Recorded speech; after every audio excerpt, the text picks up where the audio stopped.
Cette semaine, Destination Francophonie vous emmène au Soudan.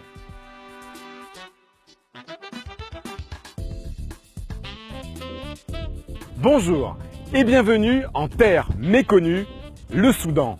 Et c'est bien dommage car le troisième plus vaste pays d'Afrique possède une histoire millénaire et un patrimoine archéologique hors du commun. Ce pays, où le Nil blanc rejoint le Nil bleu, offre une incroyable variété de paysages qui se déclinent dans toutes les couleurs.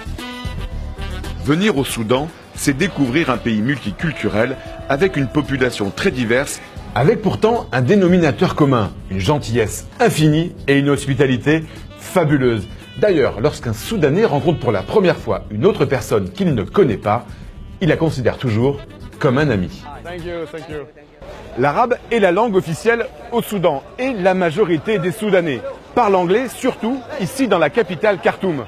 Or, s'il y a bien une langue en plein essor au Soudan, c'est le français. Pourquoi ? D'abord parce que le pays s'ouvre de plus en plus sur l'espace francophone africain. Ensuite, parler français, c'est un plus pour sa carrière professionnelle. Enfin, au Soudan, ça fait bien de parler français, cela vous différencie. Il y a 26 départements universitaires de français dans tout le pays, ce qui est énorme. Et vous savez quoi? Les étudiants soudanais n'apprennent pas seulement le français, ils jouent aussi en français. Les étudiants du département de français de la prestigieuse université de Khartoum sont parmi les meilleurs du Soudan. Toute l'année, ils étudient la littérature francophone ou la linguistique française pour devenir professeurs de français ou encore travailler au ministère des Affaires étrangères de leur pays.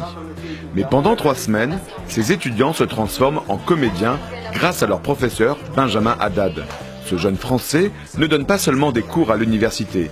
Il a écrit une pièce, Mon rêve ou la réalité, qu'il fait jouer à ses 22 étudiants. Il répète les scènes de manière intensive dans les locaux de l'université et peu à peu, les étudiants sentent qu'ils forment une véritable troupe de théâtre. C'est le cas de Darine. Cette étudiante de 5e année s'implique depuis plusieurs années dans ce projet de théâtre universitaire francophone. Un projet auquel participent tous les départements de français du Soudan, même dans les universités les plus reculées, comme au Darfour. Au mois de mars, tous les étudiants du pays se retrouvent à l'Institut français de Khartoum pour présenter leurs pièces lors d'un grand festival organisé sous la houlette du service culturel de l'ambassade de France. En jouant sur scène, Darine, comme tous ses autres camarades, communique sa passion pour la langue française à un public venu très nombreux assister à une pièce dans un pays où l'offre théâtrale est presque inexistante.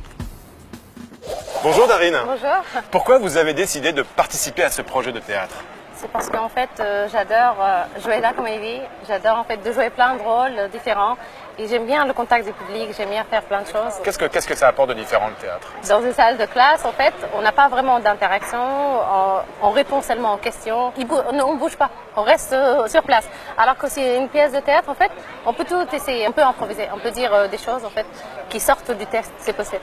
C'est sûr que souvent c'est pas habituel de voir des pièces de théâtre, donc je pense qu'en faisant des pièces de théâtre ici à l'Institut, ça permet aux gens de se détendre, de faire autre chose que tout le temps en télé ou je sais pas quoi. Donc les pièces de théâtre c'est aussi, comment dire, c'est quelque chose de nouveau pour eux ici. C'est bien qu'ils fassent ça en fait. Bonjour Benjamin. Bonjour. En quoi le théâtre est un bon moyen d'enseigner le français ici au Soudan? Le théâtre est un bon moyen d'enseigner le français puisque ça permet de mettre vie à la langue et mettre vie aux mots. Donc le théâtre, ça permet aux étudiants, plutôt que d'apprendre un texte par cœur et de le lire assis, ça permet de le jouer et de mettre de l'émotion et de jouer finalement avec le corps et les mots. Plutôt que d'apprendre un texte et de le réciter assis sur une chaise, quand on est debout, on doit le jouer, on doit penser aux émotions qui vont avec les mots. Donc c'est ce que j'ai aimé à travers les cours d'oral que j'ai été amené à donner ici.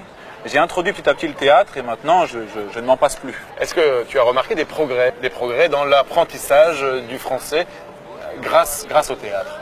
J'ai remarqué des progrès, même au niveau phonétique, puisque l'élève justement va lui-même demander à être corrigé pour bien maîtriser ce qu'il dit.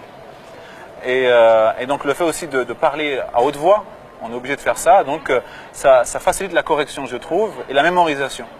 Et après, j'entends même les élèves, en dehors de la classe, utiliser les mots qu'ils ont employés pendant le théâtre. Donc finalement, c'est positif. Qu'est-ce que ça leur apporte pour eux de jouer aussi ici, à l'Institut français, devant un public? C'est une fierté de jouer, puisqu'ils représentent leur université. Donc ils sont là avec l'image que nous sommes l'université de Khartoum. Et en plus, l'Institut français, c'est une tribune voilà, qui est ouverte, qui a pignon sur rue en fait, avec un public hétéroclite, et même notamment des francophones, etc. Ils ont joué par exemple devant l'ambassadrice de France. Alors là, c'est une grande fierté pour eux. J'ai rendez-vous avec Nathalie Cazé, c'est la directrice déléguée de l'Institut français. Bonjour Nathalie. Bonjour Yvan. Pourquoi le théâtre est-il si important pour donner le goût de la langue française?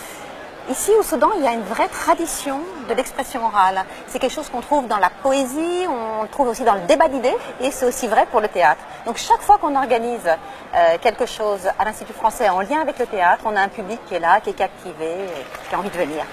Le français ici au Soudan, finalement, les Soudanais ont peu l'occasion de l'entendre. Donc organiser un spectacle comme ça, organisé par les étudiants, c'est aussi leur donner la possibilité d'entendre notre langue.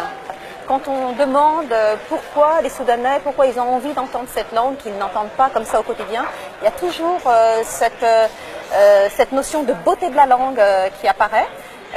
Et donc voilà, quand ils viennent à l'Institut, c'est aussi pour entendre cette belle langue. Du coup, est-ce que ça donne envie à des jeunes, moins jeunes, d'apprendre le français? Oui, oui, certainement. Enfin, notre programmation culturelle, elle fait vraiment partie de notre vitrine, de la façon d'attirer des jeunes vers la langue française. Chaque fois qu'on organise des grands événements, je pense par exemple à la fête de la francophonie, ça a une répercussion immédiate sur nos cours. Donc le festival de théâtre, c'est aussi le cas. Dès qu'on organise ce type de festival, tout de suite on a des étudiants qui ont envie de venir apprendre le français chez nous. Si vous voulez voir la version longue de l'émission, Rendez-vous sur notre site internet et nous on se voit la semaine prochaine pour une nouvelle destination. Alors d'ici là, bonne semaine à tous sur la planète francophone. Au revoir.